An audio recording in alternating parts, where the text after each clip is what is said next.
Hola, buenas tardes a todos. Soy Germán Tribucat Vasconcelos. Quiero dar la bienvenida a todos y en especial al profesor Horne. En nombre de la Secretaría de Energía y del subsecretario de Planeación Energética y Transición, Leonardo Beltrán, tenemos el gusto de presentar esta plática que es parte del ciclo de conferencias de temas energéticos de interés.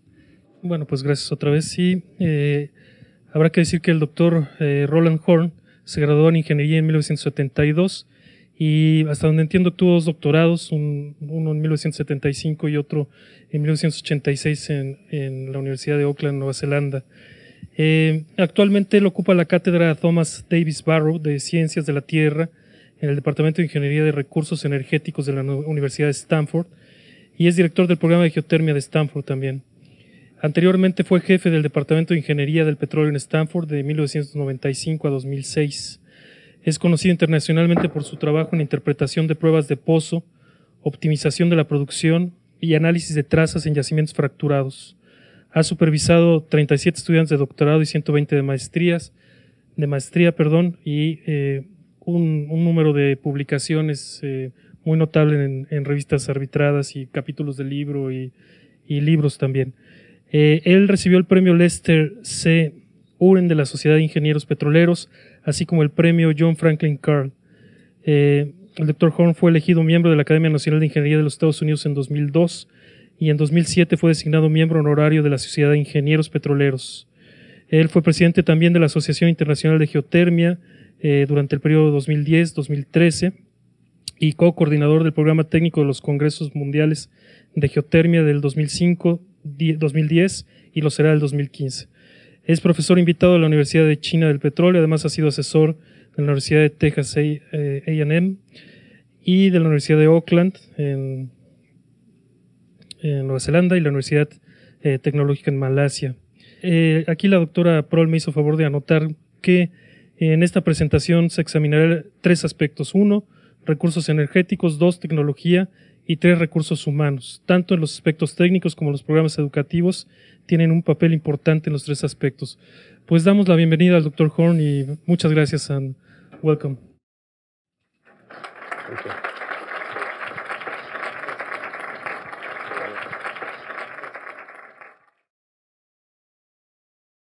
Well, good afternoon, everybody, and thank you all for coming. I'd like to begin with an apology because unfortunately, I'm unable to speak Spanish more than to order dinner, and therefore I'm going to give my address this afternoon in English. So the topic of my discussion this afternoon is geothermal energy, and I'd like to give you a snapshot of where the geothermal energy is in the world today, and perhaps some projection of where we may go into the future. So I've divided my talk into 4 parts. Actually, I have a 5th part, which I'll leave out because of the time here this afternoon. I'd like to talk about where we are collectively in the world today in geothermal energy. And in particular, I'd like to talk about what things are new in geothermal power plants over the last 10 or 15 years.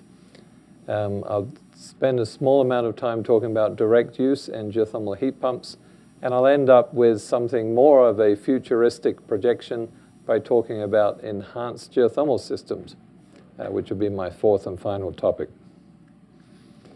So to begin talking about where we are today, in the United States and in many countries of the world, we have a very strong expansion in the use of renewable energy for electricity generation. This graph shows the United States, but the same image could be reflected in many countries. So importantly, what you can see here, this dark blue is the actual production of renewable electricity in the United States. And what's clear here is that hydropower is going down and renewable power is coming up. And in fact, those two lines have just about met in 2014 to be the same. However, and of course, geothermal is lifted by the same water that raises all of those renewable boats. All renewable energies, however, are not alike. And one of the important characteristics of geothermal energy in comparison to wind and solar, for example, and many others too, is that it is base load. It runs 24 hours a day, 7 days a week, 365 days a year. And it's almost unique in that regard, the only other exception being biomass, which is, largely speaking, the burning of wood and waste products from agriculture. It's not a very high-tech operation at all. And therefore, geothermal and biomass actually are one of the most useful prospects for the substitution of fossil fuels, coal, oil, and gas, and what you see here too is nuclear. So if we are to have large amounts of solar and wind, in order to substitute on the occasions when the wind is not blowing and the sun is not shining, if we are going to have full-time energy that is renewable, geothermal is one of the few ways by which we can do it, biomass being the only other. In addition, if we look at the emissions, the carbon and carbon dioxide emissions of the different sources, it's clear that the fossil fuels, coal and natural gas, are prominent emitters of carbon dioxide. When we look at the renewable sources, they have much lower figures. Nuclear is also very low. But you can see here geothermal is among the lowest. The only lower one is wind. Some people, when I show this slide, are surprised that solar has such a significant carbon emission, and that's principally during manufacture. It, of course, does not have any emissions during operation. Now, in the introduction, you heard that I've been involved in the World Geothermal Congress 2005, 10, and 15. The Geothermal Congress is a kind of geothermal Olympics. It takes place every 5 years. And one of the functions of the World Geothermal Congress is to conduct an inventory of the geothermal resources of the planet.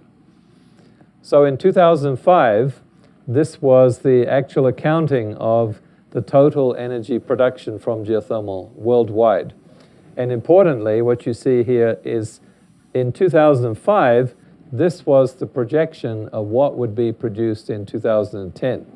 And if you can't read that number, it says 10,738 megawatts. Remember this number, 10,738. That was in 2005.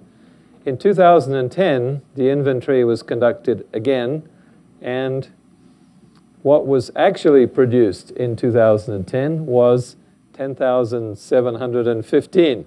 So we were short by 23 megawatts, but overall, what you can see is that geothermal energy met its projections between the years of 2005 and 2010. And just in passing, let me draw your attention to this figure also. The direct use of geothermal energy for heat, process heat, and other uses was actually much larger than that, about 5 times larger. I'll come back to that later. If we look then in 2010, what was the projection for 2015?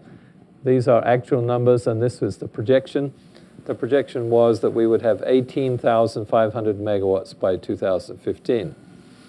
Actually, on this occasion, we will probably not meet our promise, principally as a consequence of the world financial crisis in 2009, which has given pause to many geothermal projects.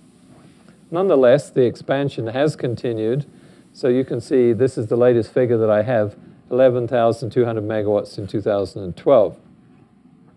I don't have the numbers, but between 2012 and 2013, the United States at least increased its production of geothermal energy, or its capacity, by 5%.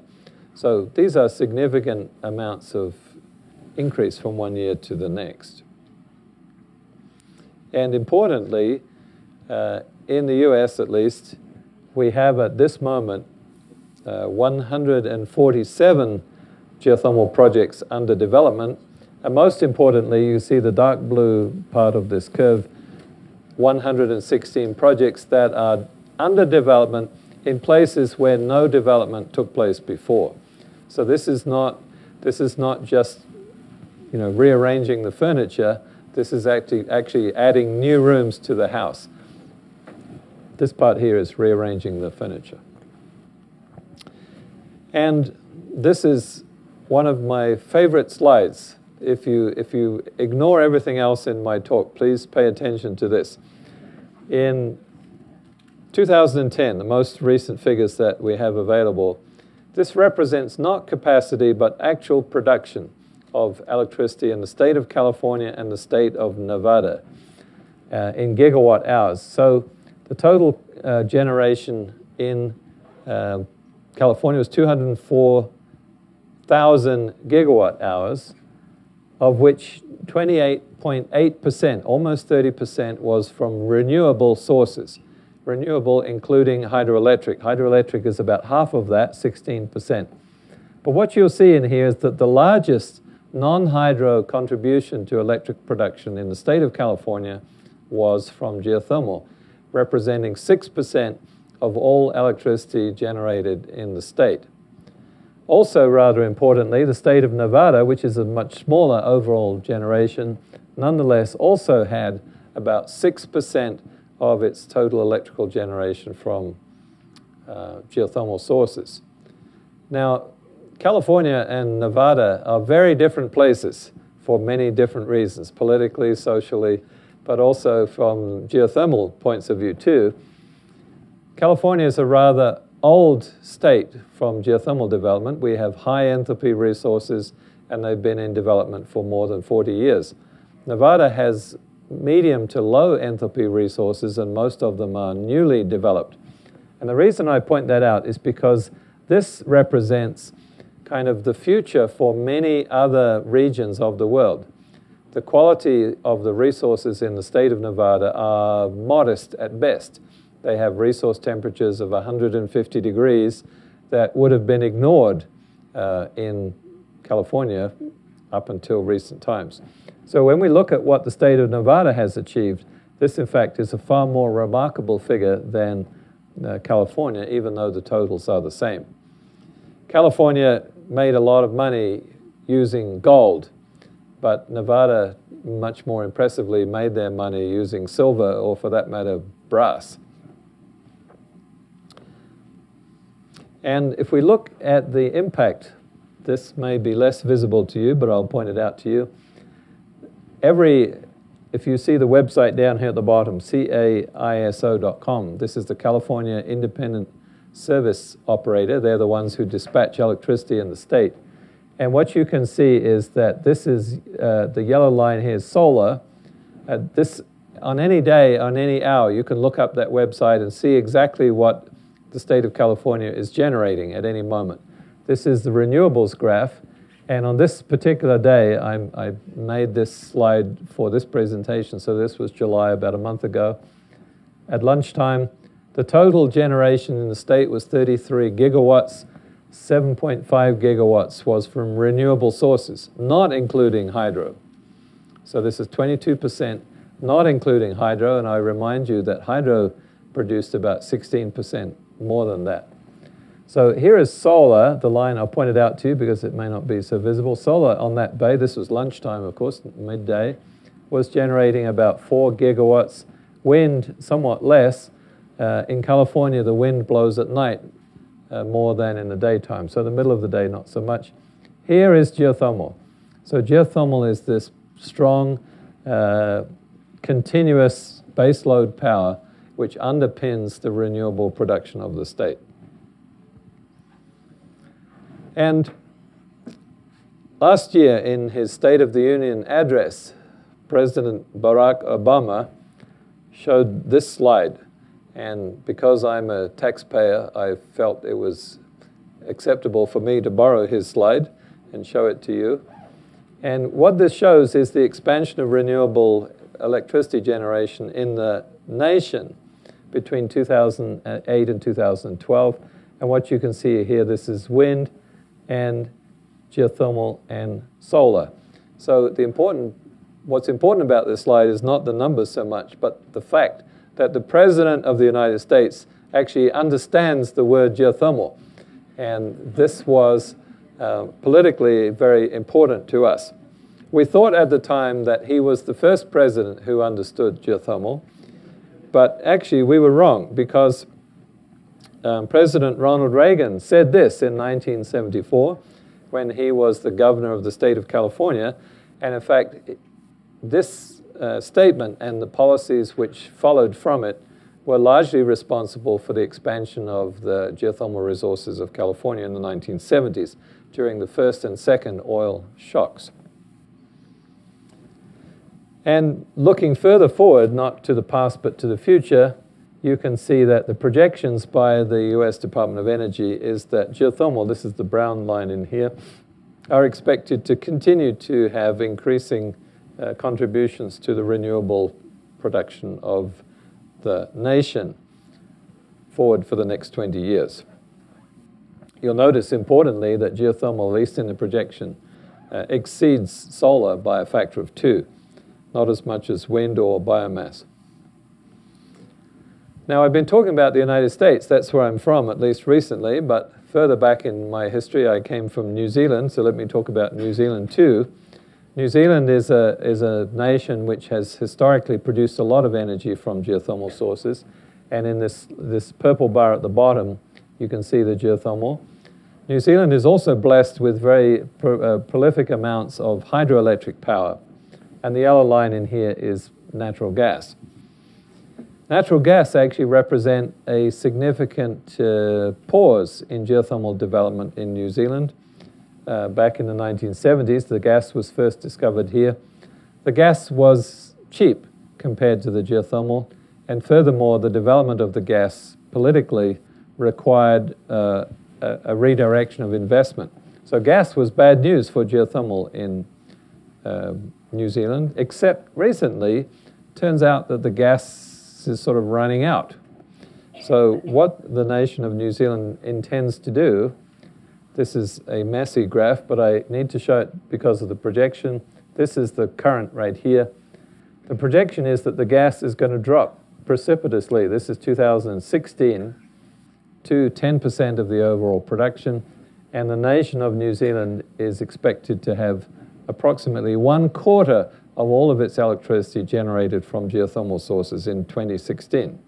And it is, in fact, on track to achieve that in 2014. That's not the only place where geothermal is important. Another significant one is Iceland. This is not electricity, but all primary energy. That includes transportation fuels, and what's important significantly in Iceland is boats. Fishing boats are a significant consumer of oil.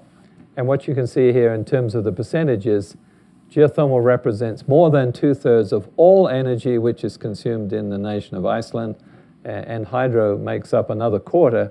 So between them, they represent almost 80% of all energy consumed in the nation.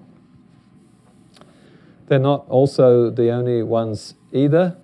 Importantly, I point out, in spite of the slowdown of the world economic crisis, this is a geothermal plant in Indonesia, Ulu Bulu, which is a 110 megawatt plant which was installed and became operational in October of 2012.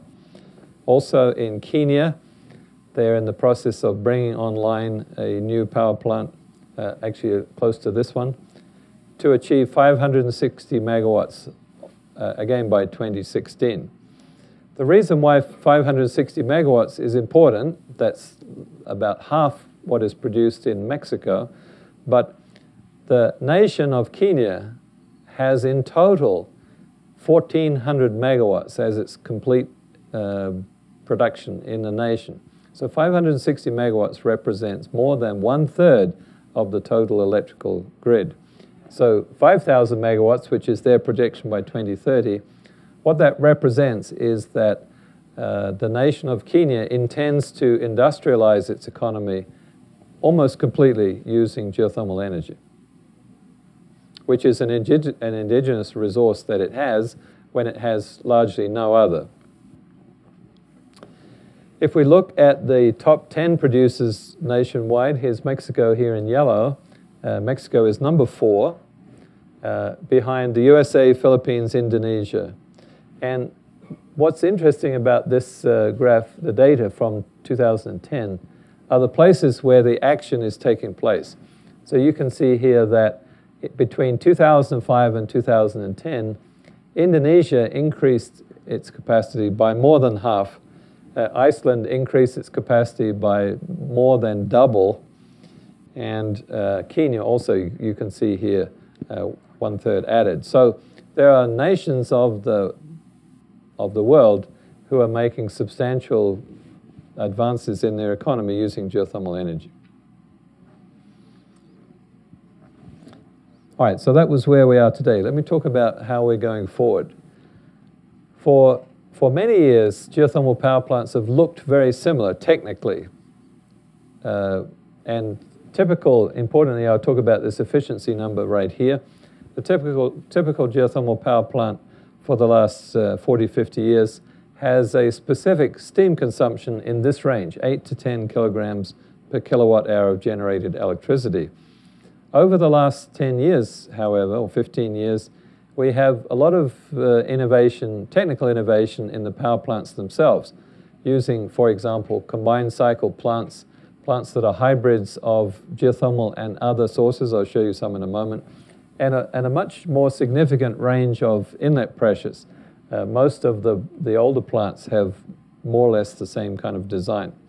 And in some examples, we have steam consumptions down as low as 5 kilograms per kilowatt hour compared to 8 to 10 previously. So they're more than, or almost twice as efficient.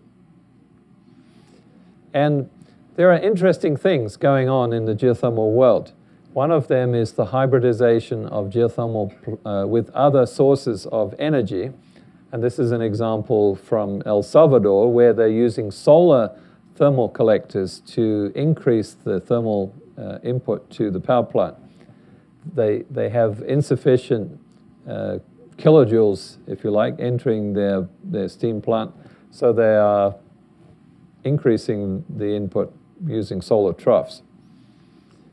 They add it in two different places, one flashing the separated water and another one after the second stage of separation.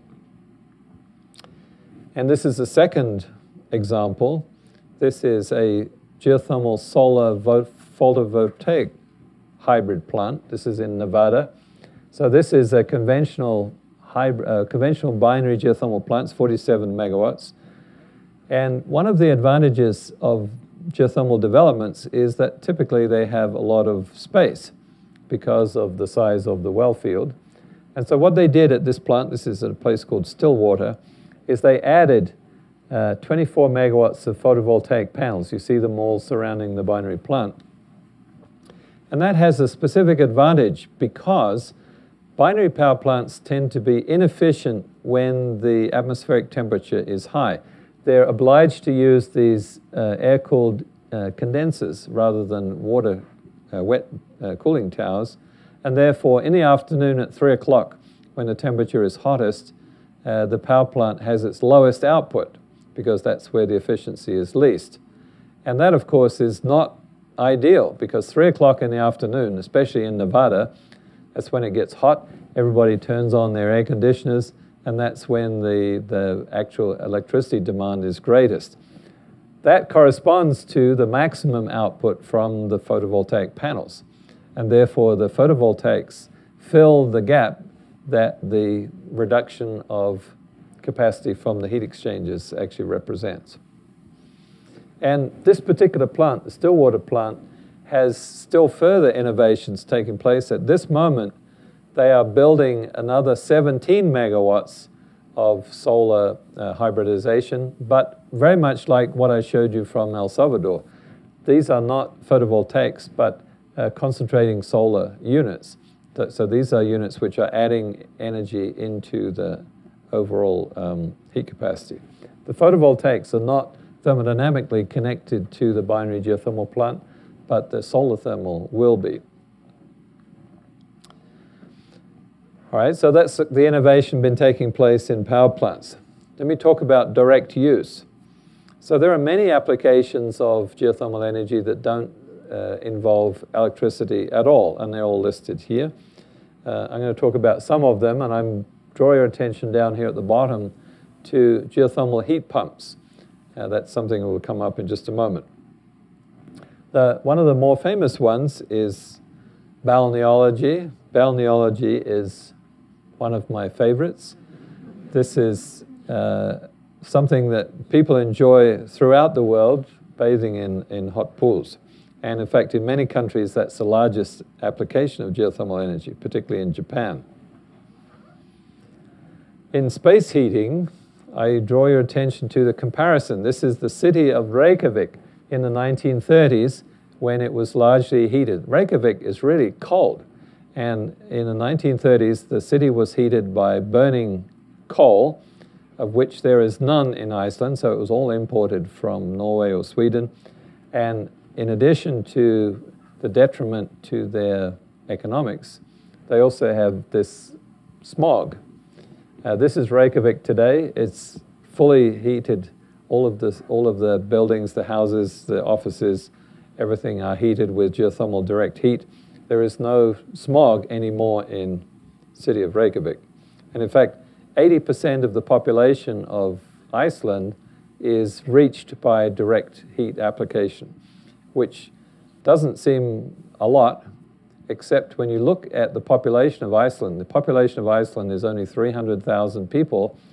200,000 of them live in the city of Reykjavik, but the rest of them live in very small villages and farms and things like that, in spite of which they are still reached by geothermal reticulation of hot water. And worldwide, what you can see, this is the overall capacity in terms of things like swimming and bathing is the second largest. These ones here are space heating, that's for buildings and houses and whatever. The big operation in here is geothermal heat pumps. Geothermal heat pumps, for those of you not familiar with what they are, they're like the air conditioner you have, on the wall of your office, if you have an independent one, except instead of having an air-cooled condenser on the outside, the condenser actually is underground, and it uses the thermal capacity of the ground rather than the thermal capacity of the air. It's massively more efficient and uses a lot less energy. We skip over that one. And in terms of the direct use application, geothermal heat pumps here is number 1.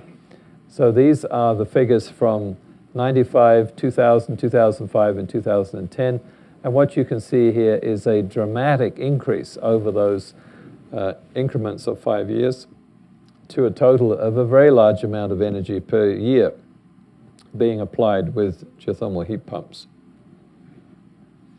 And if we look worldwide, somewhat surprisingly, the largest user of direct geothermal heat is China, principally in district heating, but also in hot springs as well. The United States is number 2 with geothermal heat pumps, but the most remarkable of all, the third largest direct geothermal heat user of the planet is Sweden. Who imagines Sweden as a geothermal country? They have no volcanoes, they have no hot springs, and yet they are prominently using geothermal heat pumps. It's cold in Sweden too. And you can see some other nations that are rather surprising. Here's Germany, Switzerland, and many European countries gaining most of that energy from heat pumps. Heat pumps are like free money. You expend 1 kilowatt in your heat pump and you receive 4 kilowatts of energy in exchange. It's a almost miraculous device. And let me show you this. This is the Stanford University campus. And Stanford University is at this moment constructing or replacing its entire energy infrastructure for the campus. And our campus is rather smaller than UNAM, but it's anyway quite big. And at the moment, we have a 30 megawatt cogeneration facility that generates electricity, 30 megawatts of electricity with natural gas. And the waste heat from the combined cycle steam turbine is used to heat the campus and also cool it during the summertime. All of that is being surplused, and instead the campus is going to be heated and cooled using heat pumps. And to show you how that works, each building on the campus actually receives both hot and cold water, and the cooling and heating are in balance, roughly in balance with each other over the period of the year. And what that means is those heat pumps will take the chilled water, which is circulated to the buildings, it returns somewhat warmer, and it will take the hot water, which is circulated to the building, which comes back cooler, and the heat pumps will be used to exchange the heat from the returned cooled water into the returned hot water. It takes the energy out of what comes back and sends it back out to the campus again. So on average over the year they're in balance, but winter and summer are not the same. During the winter time the thermal requirement is greater, and this red part of the cycle here is the burning of natural gas in boilers to heat the water before it goes back. And the blue is energy which is expended in cooling towers in order to keep the campus cool. So a cooling tower is a device which is designed and constructed to waste energy. That's its purpose. And therefore, in the design of the campus-wide system, this blue and the red are going to be exchanged with each other using geothermal heat pumps. So during the winter time, the energy will be extracted from the ground, and during the summertime, the energy will be put back into the ground, but basically exchanged over a 6-month period instead of a day-by-day period. So the campus will become completely carbon independent, and it will be fueled completely by renewable electricity. Coming back to geothermal again, if we look at where and how much energy is being consumed from direct use, it's a very large amount, and a very much greater number of countries than are generating electricity. And importantly, if we look at who is doing what, I mentioned to you before, Iceland, 89% of all of the living spaces or human-occupied spaces of any kind heated with geothermal. In Turkey, 30%. Importantly here then, Japan, there are more than 2,000 spas and resorts that use geothermal energy, representing 15 million people per year who use it. Switzerland has 60,000 geothermal heat pumps. Population of Switzerland, about 4 million people. So that's roughly 1 per square kilometer of the overall country. The United States has more than 1 million geothermal heat pump applications, mostly in the eastern side of the nation, and it's been growing at 12% over the last 10 years, so very rapidly. Okay, so let me move to my fourth and final topic, which is sort of looking a bit more into the future. People who are familiar with geothermal energy may reasonably observe. We have, for the most part, developed many of the good resources that are available in the planet. There are some exceptions that I pointed out. Indonesia has many high enthalpy resources left, as does Iceland, and as does also have Kenya. We will find new high temperature resources in many different countries, but it's certainly true that the good ones have been grabbed already.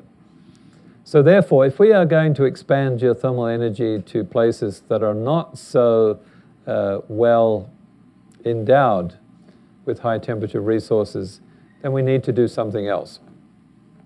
And the concept of enhanced geothermal systems is to provide or to create a geothermal resource where none exists naturally. If we have a place where the rock is hot, which is the place in many different regions at drillable depth, but which does not have permeability or which does not have water, we can create our permeability using hydraulic fracturing, and we can introduce water where there may have been none. So the idea is to drill a succession or a pair of wells or a number of wells, produce hydraulic fractures in the subsurface, and circulate the water through those hydraulic fractures for basically heat exchange at a kind of depth between 3 and 5 kilometers. And if we look at the United States, at the temperatures that are available at drillable depths, this is at 6-kilometer depths, you can see here basically all of the colors which are orange and warmer represent the kind of temperatures that are being used in geothermal resources today, in conventional geothermal resources. So most of the western United States, as well as some of the Gulf Coast states. If we look at the temperatures that are being used for binary resources in Nevada, we go down then to 150 degrees, which is then introducing many of the plain states, as well as some of the northeastern states as well. Now, let me be honest. The technology for enhanced geothermal systems is not yet completely in hand. And a lot of the research taking place in universities like mine, as well as in many others as well, are addressing the technological difficulties to achieve widespread enhanced geothermal systems. There are several requirements that are difficult for us. One of them is to achieve sufficient surface to volume ratio, because heat conduction is a very poor method of energy transfer. So if you want to gain a lot of energy, you must have contact with a large volume of rock. And that requires understanding and control of the technology of hydraulic fracturing. We need to be able to put hydraulic fractures in the configuration that is advantageous to us. Otherwise, what happens is that the fluid tends to short circuit through principal fractures, and therefore we have insufficient volume connected, and the process doesn't work. Another issue is the attainment of flow rates that are economically attractive. A conventional geothermal well is typically able to produce between 80 and 100 kilograms per second. And for those of you who may be thinking in oil and gas terms, 80 kilograms per second is roughly 50,000 barrels per day. We do have oil wells that produce 50,000 barrels a day, but we don't have many of them. A geothermal well that doesn't produce 50,000 barrels a day is basically a money loser. Geothermal wells have to produce a lot of fluid because the energy concentration of hot water or steam is much less than the energy concentration of hydrocarbons. So 80 kilograms per second is the target for an economic geothermal well. And finally, we have something of a political or a social barrier, which is the fear, or not just the fear, but the actuality of induced seismicity. Fracturing in geothermal operations has caused earthquakes in Switzerland and in several other places, and those earthquakes have been a concern to the people who live there. They don't like them, and therefore they have objected to geothermal projects. Famously, the project in Basel, Switzerland, was abandoned as a consequence of public opinion following a 3.5 earthquake that occurred in the city of Basel. Now, those of you who live in Mexico City will laugh at a 3.5 earthquake. We have them every day, you know, almost. We have them in California too. But in Basel, they didn't have 3.5 earthquakes before, and the 3.5 earthquake was very upsetting to the people who live there. They said, we don't like this, we don't want it, stop this geothermal project. So unless we, the geothermal community, can solve the issue of induced seismicity, it could mean the end of this technological idea. And that's the reason why research is focused on that.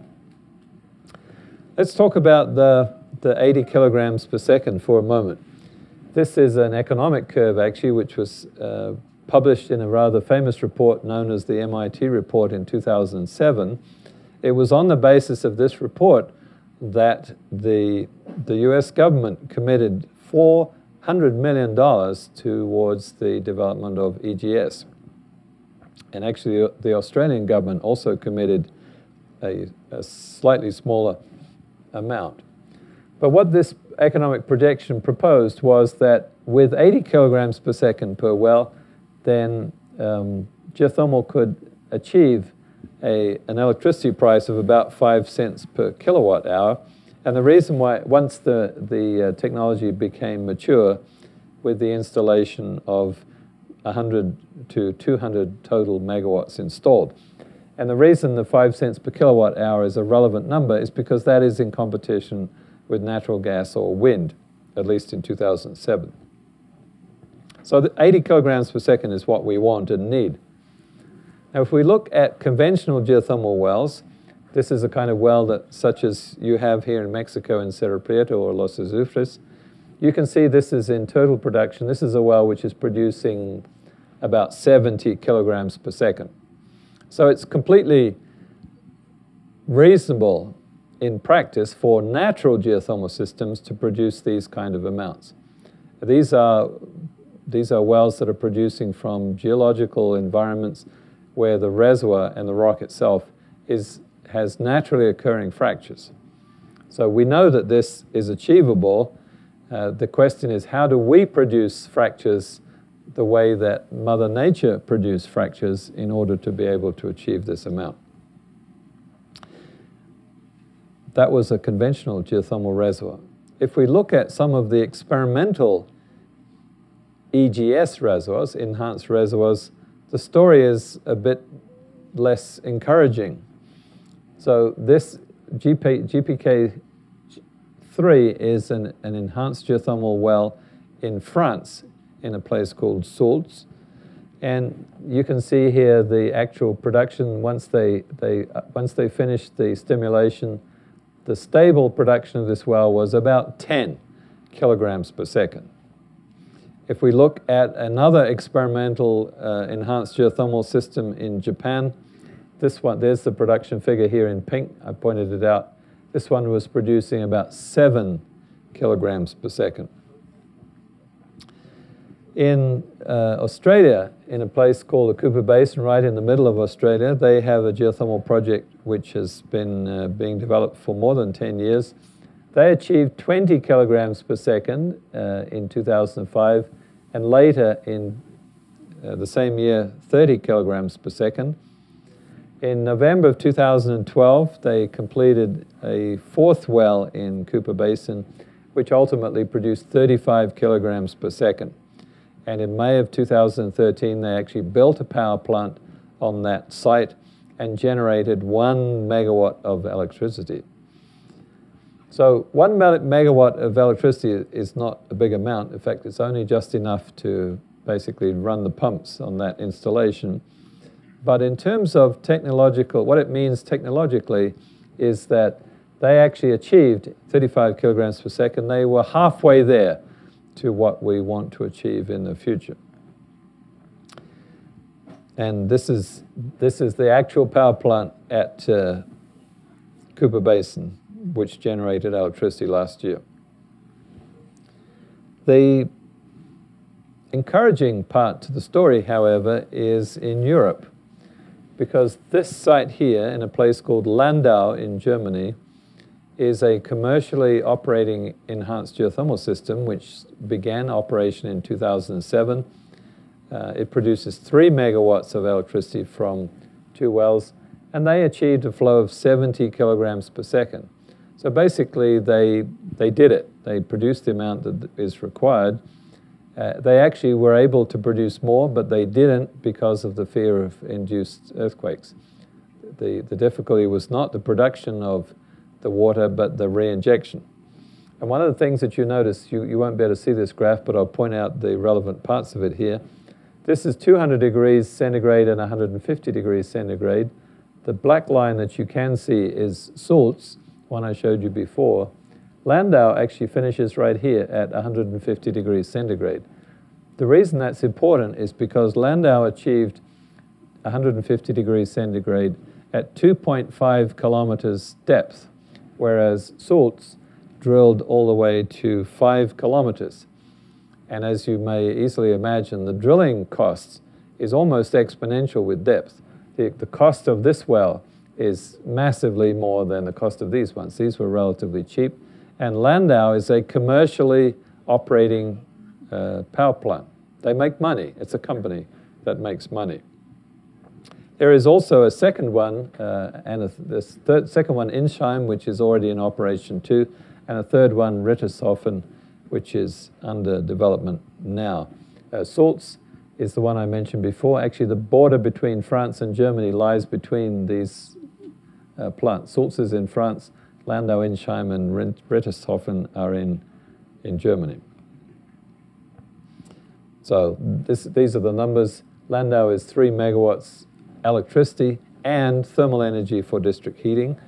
Insheim is 5 megawatts of electricity and also an amount that I'm not quite certain of for district heating. In Rittershofen is only district heating, no electricity at all. In the United States, we have several enhanced geothermal projects that have been conducted over the last 5 years. Not all of them successful, but most of them with some good results.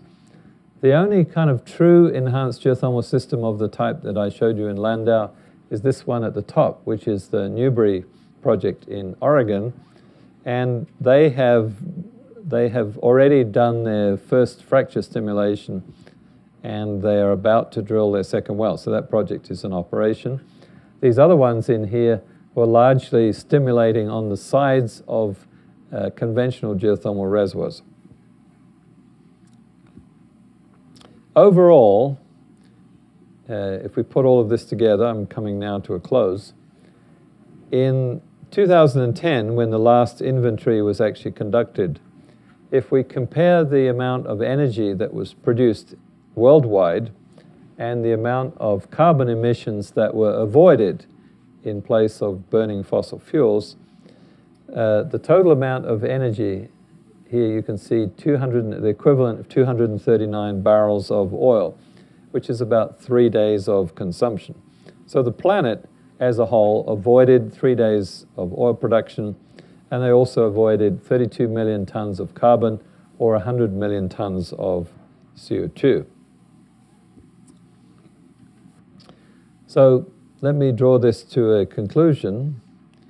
In the last 10 years, since 2005, the world has seen a very rapid blossoming of geothermal developments, largely because of the high oil price, but also because of the commitment of nations and people in general to low carbon futures. There are quite many new countries that have developed and produced geothermal energy for the first time, and a lot of new companies that didn't previously work in this sector have joined the community. I pointed out several new technologies that have been applied, hybrid plants, combined cycle plants that have much higher efficiency than the ones that have been used before. Heat pumps, I pointed out how important those are. Heat pumps are usable practically anywhere. Sweden, Switzerland, Germany, places where we don't imagine high temperatures in the subsurface. Even the campus of Stanford University will be using heat pumps in a significant way. In the end, if we expect a widespread future for geothermal going forward, we must have enhanced geothermal systems if we're going to grow to the kind of figures I showed you for the state of California and Nevada. California and Nevada are richly endowed with high-temperature geothermal resources, as is the nation of Mexico, at least in part. If, however, we want to develop resources close to population centers in places that are not so volcanically attractive, we must do enhanced geothermal systems. I've pointed out the steps that are required for that. The control design of fracture systems, as well as the characterization of fracture systems once you've created them. That's the kind of research that universities and national labs are conducting right now. That's the focus of my research at Stanford University, as well as that of many other places.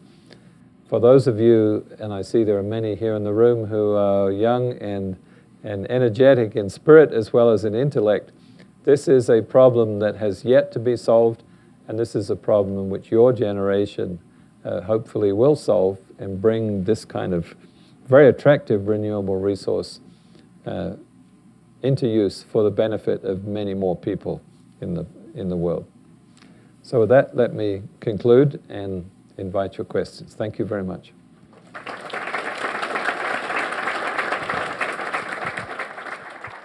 Thank you very much, Professor Horne. So now we'll have enough time for a number of questions. Please state your name and school or field of study when you ask your question. We should have a microphone going around. And before we start, Professor Horne, if you don't mind sharing a few more minutes of the details of what your students are currently researching and what are the hot topics of research going forward that you see in either geothermal and maybe oil-related fields, please. Thank you. Okay, thank you. So I mentioned to you that in geothermal, because of the focus on enhanced geothermal systems in the United States government right now, the two questions are, number one, how do we control the fracture that we create? And number two, how do we characterize or discover what it is that we've created? And therefore, we have a lot of work on mathematical modeling of fracturing itself, which in geothermal reservoirs typically shear fracturing, unlike shale gas, which is tensile fracturing. So the modeling of induced seismicity in shear fracturing is the focus of our research, not only to just represent it, but also to understand how the seismicity is induced. And of course, the objective of that is to control it. We don't want 3.5 earthquakes upsetting people and causing them to wish to shut down the projects. The second one is characterizing fracture networks once they've been created. If we have created some fractures in the ground, how do we determine that those fractures will be sufficient for the investment that we're going to make of hundreds of millions of dollars of power plants, pipelines, power transmission lines, etc. And for that, we are working on the development of traces to characterize fractures. And at least at Stanford, the focus is on nanoparticle traces. And the concept there is to create nanoparticles which undergo a change of some kind as a consequence of their temperature history.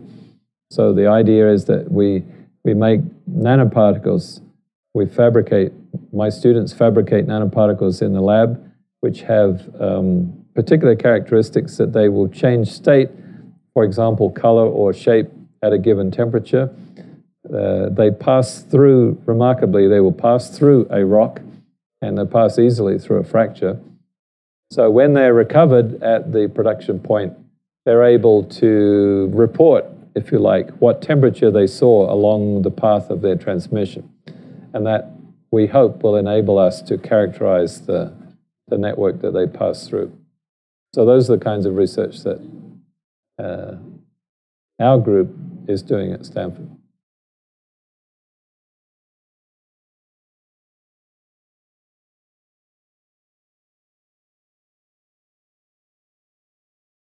I have one question for the future. Do you think that we can expect sometime that the whole crust of the Earth will be considered a geothermal resource? Some people consider it a resource now. According to Dave Blackwell's map, at 6 kilometer depth, very much of the crust of the United States is a geothermal resource.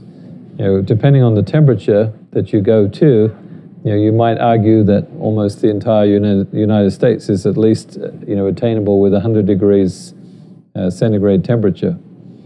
So perhaps not all of the crust of the United States could be considered a resource, or the planet could be considered a resource, but certainly very large amounts of it could be considered a resource if we can develop and create the technology of EGS.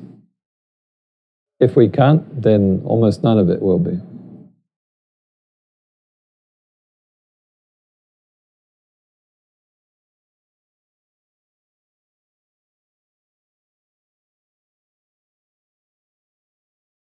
My name is Enrique Vignau.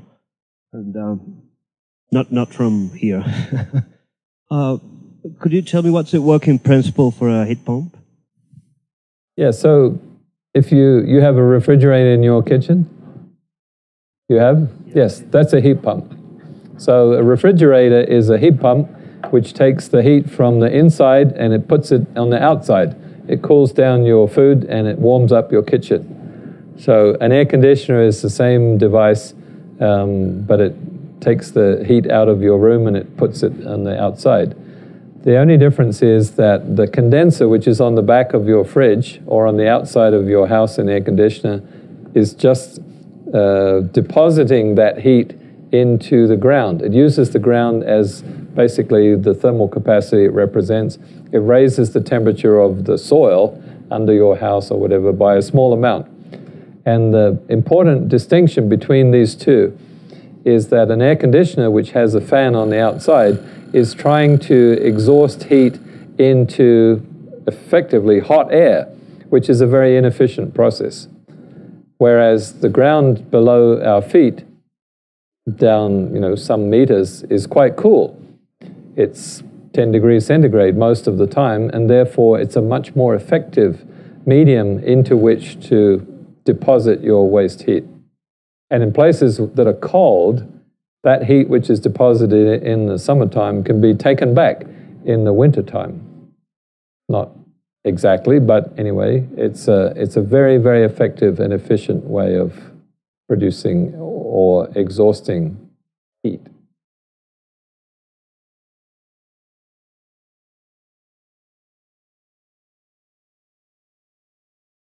Hello.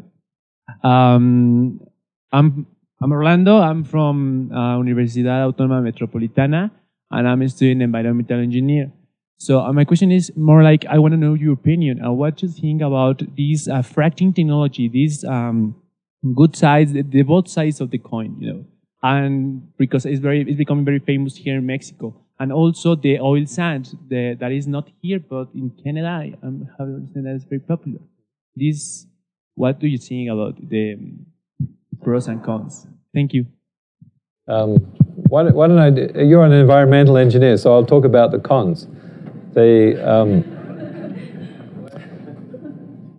is a widespread misunderstanding, not among engineers and technologists, but among the general public, about the consequences of fracturing. I mean, if you ask any man on the street in the United States what happens when you do fracturing, they will immediately say water pollution, groundwater pollution. There's this movie, Gasland. You saw that movie? It's frightening even to me that the people turn on the tap and they light a match and the water catches on fire. And it's real, it's not imaginary. There was a subsequent movie called Truthland, actually, which actually exposed some of the facts from Gasland. One of them was that the guy who lit his water on fire, his grandfather did that in 1920. I mean, it's unrelated to fracturing whatsoever. It's naturally occurring gas in the groundwater, which occurs in many places. Fracturing, those of you who, if there are any petroleum engineers in the room, the point about fracturing, thank you. The point about fracturing is that the likelihood of a fracture ever coming from the subsurface into groundwater is almost infinitesimally small.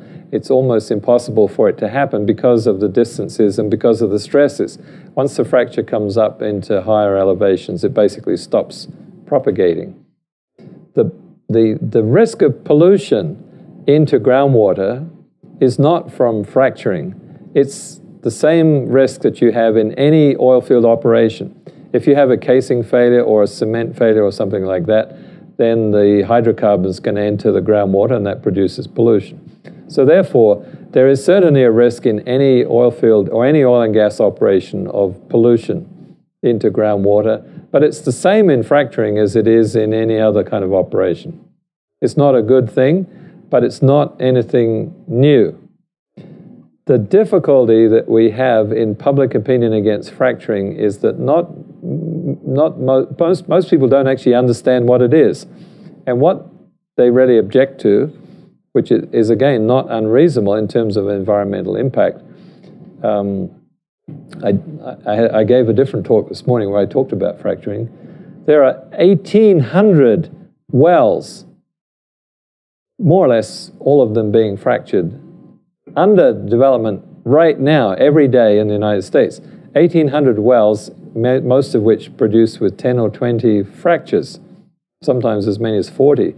That's thousands of fracture treatments every day. But what that represents is thousands of truck moves, thousands of rig moves, thousands of truckfuls of sand and deposits and wastewater and whatever. Is simply speaking, the environmental impact is largely just industrial applications in places where people didn't see it before. And you have rural communities that people moved out of up to upstate New York because they wanted a quiet life, and then they have 100 trucks driving past their farm every day, and they don't like that. So the environmental impact of fracturing is principally normal stuff. Well leaks is a possibility. There are regulations already that are intended to safeguard that.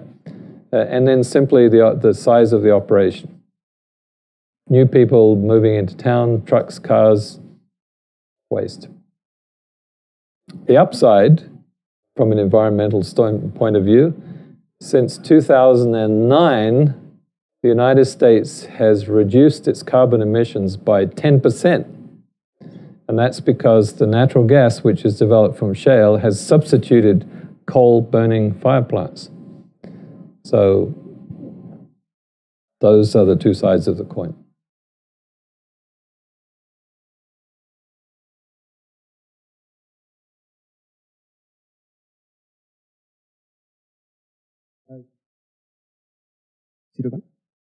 Hi, Daniel Ruiz.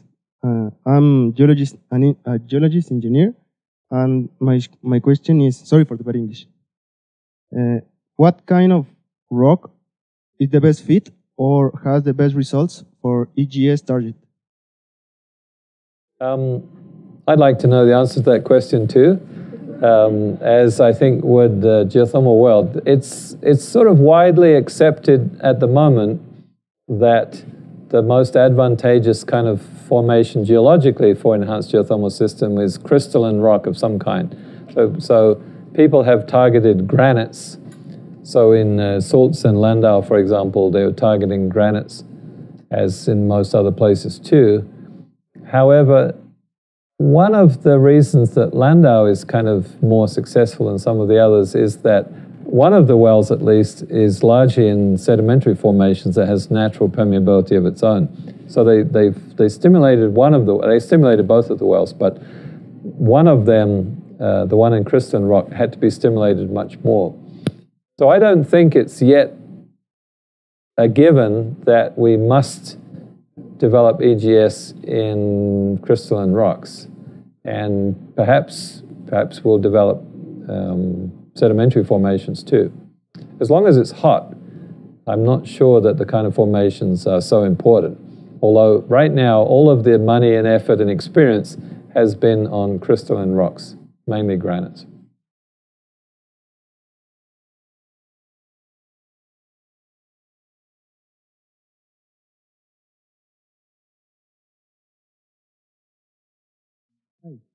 Hi. Hi. That's good. I heard you. My name is Gotar. I'm studying mechatronics engineer. My question is if there is some development about the use of the heat, not only from the ground, but, for example, the heat produced by a car or something like that. Yes, waste heat. So the example I showed you for the Stanford campus is mostly that. So it's using waste heat within the campus or reusing waste heat, it's recycling heat, and then using ground source heat pumps to even out the load. But there are many other sources of waste heat. One of the more interesting ones is oil field waters.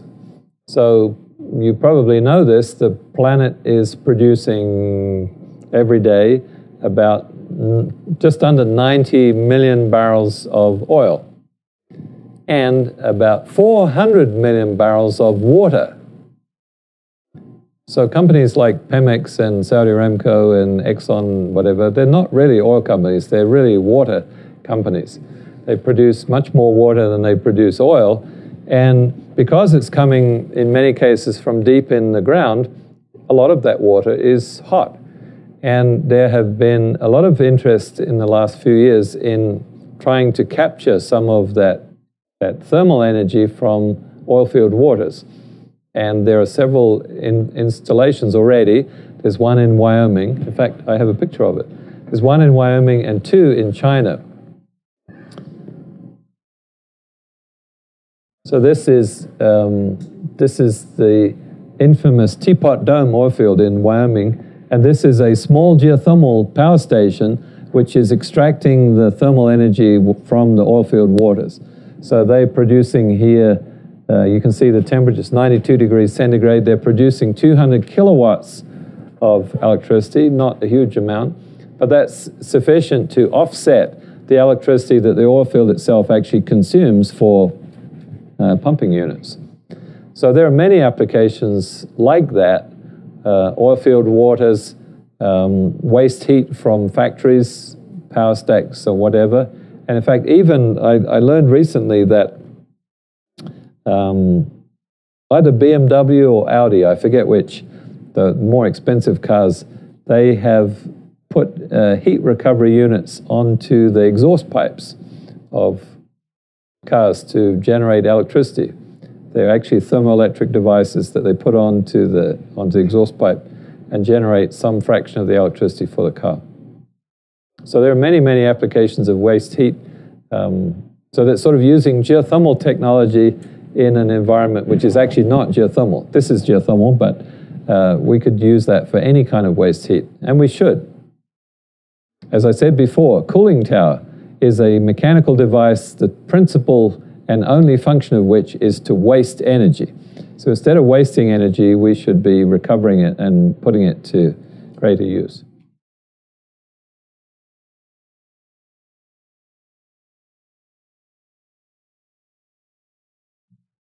Hi, I'm Pedro Guillen from the School of Lancaster. I'm still in high school. I just wanted to ask if, given these new projections and if we had the sufficient technological advantage, could geothermal energy be considered something that actually replaces the other non-renewable sources of energy and could be globally used by all the countries to actually create most of their energy output? Yeah, so I think the answer to that is no. There are certainly places, and I showed you Iceland, where 2/3 of the energy comes from geothermal, but that is not going to be a widespread experience. The example I showed you from the MIT report was a projection that was seeking 5% of the United States grid from geothermal energy. And you recognize the significance of that 5% number. California and Nevada they now enjoy 5% of geothermal energy for their electricity use. If we can achieve the technological projections for EGS, the United States as a whole could potentially enjoy that 5% amount, but not a full replacement. Let me stress, however, that there is no technology that is ever going to fully replace fossil fuels. So geothermal, wind and solar are intermittent, but they're not bad resources. We will have to use all of them, and probably others as well, to achieve the replacement of fossil fuels, which is something we must do before the year 2100. If for no other reason, then the fossil fuels will no longer be there. We will have burned them all, and we therefore have to find something else to produce the energy for the population of the planet. Whether, forget about carbon emission, there's going to be no more carbon to burn by the year 2100.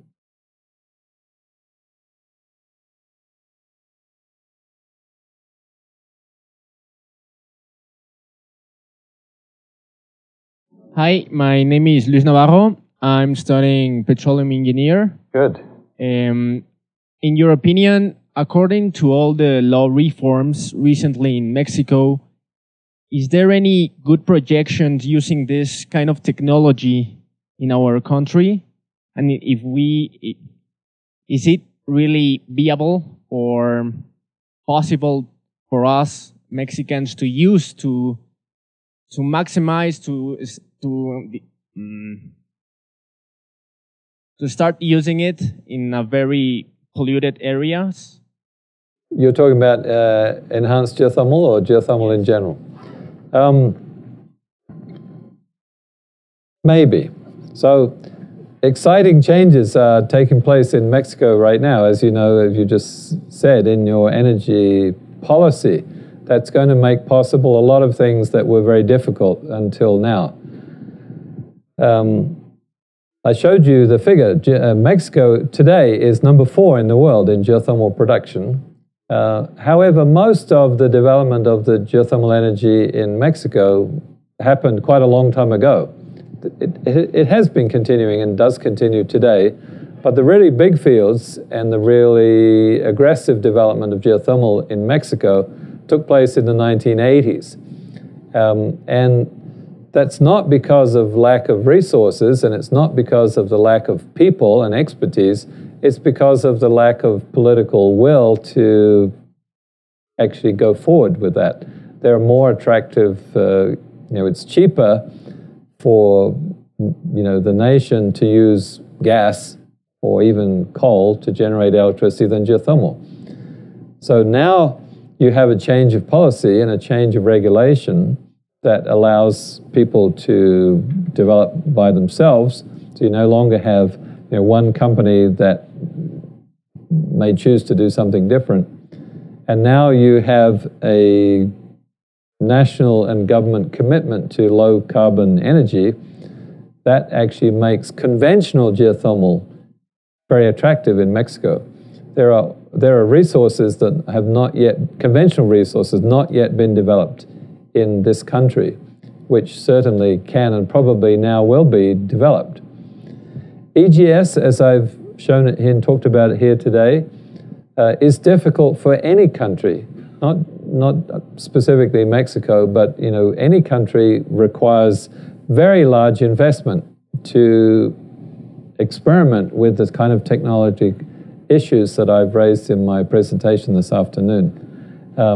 So can that large amount of money be invested in Mexico? It certainly could. The nation of Mexico probably has other more pressing needs for the kind of investment that it would require. If I was Mexico, if I was the president of Mexico, I would wait for some of the other countries to develop the technology and spend their money, and then I would capitalize on the advances that have been made.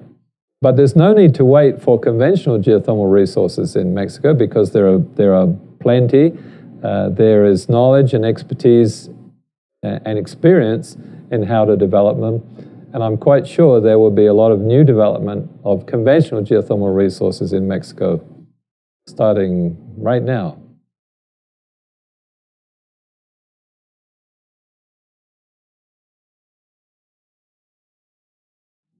Enrique Cabral, Instituto de Geofísica. I would have 2 questions. On the first section of your talk, you had a slide where you had Japan as the only negative.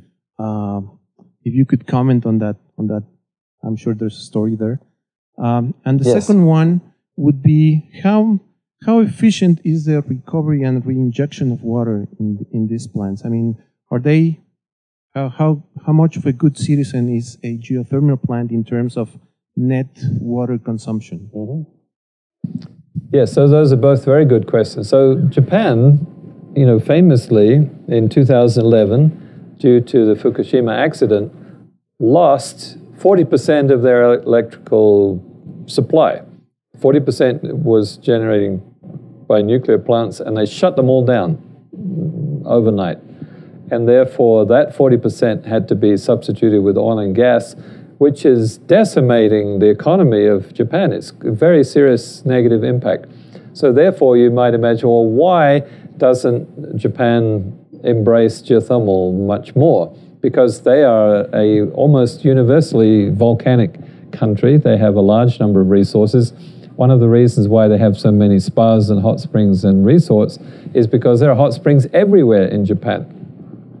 This, however, is actually the problem, that the cultural and social use of hot water, geothermal water in Japan, is widespread and universally loved by the people there. And there is a strong opposition between the hot spring, the resort owners, and the geothermal developers. The people who are running the spas and resorts and hotels don't like the idea of a geothermal power plant because they are afraid of losing the hot water for their spas. So that's one of the reasons why geothermal development in Japan has kind of stalled. And you see the negative growth that was on that slide. Those are 2005, 2010. Some things have changed, however, in Japan since 2011. One of them is that, first of all, the Japanese government has introduced a feed-in tariff, which brings advantage to geothermal production, the same as in Germany. And secondly, they've changed the law to allow for drilling for geothermal energy underneath national parks. And that seems a strange idea, but national parks in Japan are not like national parks in Mexico and in the United States. They're not wildernesses. They're basically, a line on a map. There are towns, cities, and people who live in national parks in Japan. But nonetheless, it's not allowed to drill for geothermal resources. Now, what is allowed, however, is that you can put a drill rig on the side of a national park and drill underneath it to recover the resources. Another thing that has happened is that the spa owners, it's kind of an interesting statistic, that the average temperature of water that is produced for hot springs is about 90 degrees centigrade. And the average, the temperature that people like to bathe is 40 degrees centigrade.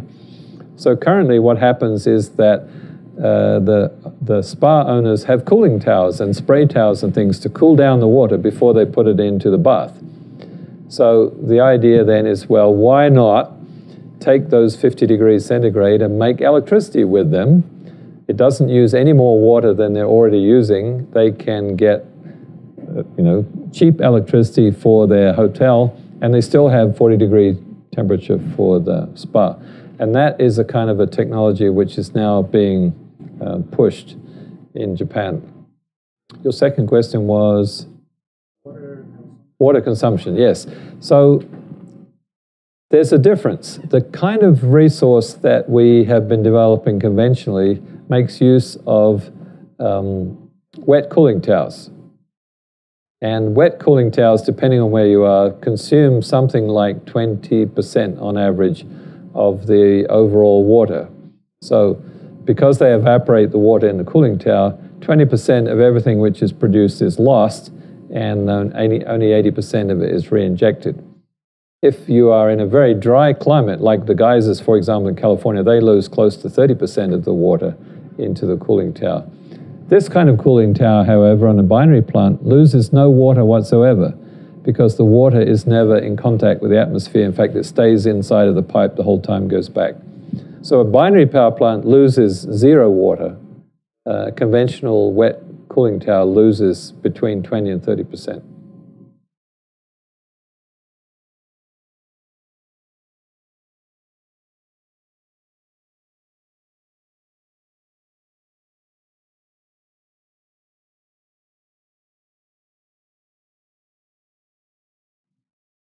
Let us thank you once again for your participation, and thank you all for coming. All right, thank you.